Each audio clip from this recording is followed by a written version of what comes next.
Hello everyone. Welcome back to our Learn Abacus at Home series. In the last lesson, we worked on simple addition and subtraction with more than one number, all done within the ones column. There was no carrying over, borrowing, or using the 5 complement. Now, we're ready to level up by working with 2-digit numbers. But don't worry, we're still keeping it simple. No carrying over, borrowing, or 5 complements needed. The process is just like what we've learned before, except now we're working across 2 place columns, the tens and the ones. The key is to perform the addition or subtraction in the correct place column. For instance, you'll handle the tens digits in the tens column and the ones digits in the ones column. Let's try an example, 23 plus 55 on the abacus. Start by adding 23. First, move 2 lower beads toward the bar in the tens column to add 20.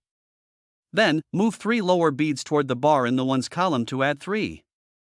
Now, let's add 55. Move 1 upper bead, representing 5, toward the bar in the tens column to add 50, and then move another upper bead, representing 5, toward the bar in the ones column to add 5. Finally, count the beads touching the bar. You have 78, so the answer is 78. Now, let's try subtraction with 2-digit numbers, 67 minus 16. We'll follow the same method, just moving the beads away from the bar in the correct place value column. First, let's add 67 to the abacus. Starting with the tens digit, 60, add it by moving 1 upper bead and 1 lower bead toward the bar in the tens column. Then, move to the ones column and add 7 by moving 1 upper bead and 2 lower beads toward the bar. Now we have 67. Next, we're going to subtract 16. Begin with the tens digit. Subtract 10 by moving 1 lower bead away from the bar in the tens column. Then, go to the ones column to subtract 6 by moving 1 lower bead and 1 upper bead away from the bar. If you're comfortable, you can subtract them simultaneously, like adding. Now, count the beads touching the bar. We have 51. So, the answer is 51. Well done. Let's move on to an example with multiple additions and subtractions, 64 minus 12 plus 25 minus 51. Don't worry, it's the same process we've been using. We'll just go step by step, working through each number in the correct place value column. First, start by adding 64.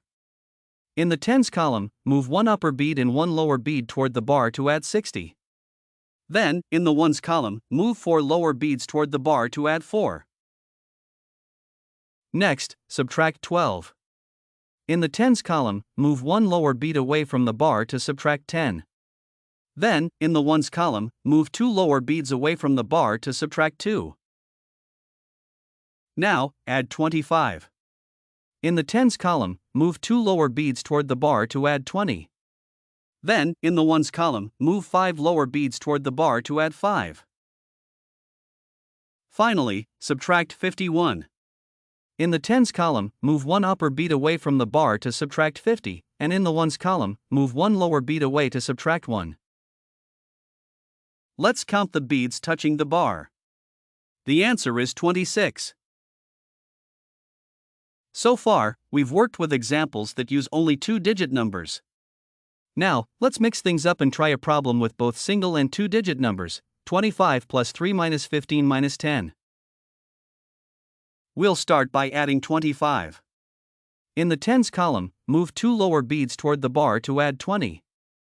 Then, in the ones column, move the upper bead toward the bar to add 5. Next, we add 3, which is a single-digit number. In the ones column, move 3 lower beads toward the bar. Now, subtract 15. In the tens column, move 1 lower bead away from the bar to subtract 10. Then, in the ones column, move the upper bead away from the bar to subtract 5. Finally, subtract 10. In the tens column, move 1 lower bead away from the bar to subtract 10. Let's count the beads touching the bar. The answer is 3. This example shows how to handle numbers with different place values in the same problem. Once you know the right place column for each number, simply move the beads to add or subtract. Great job!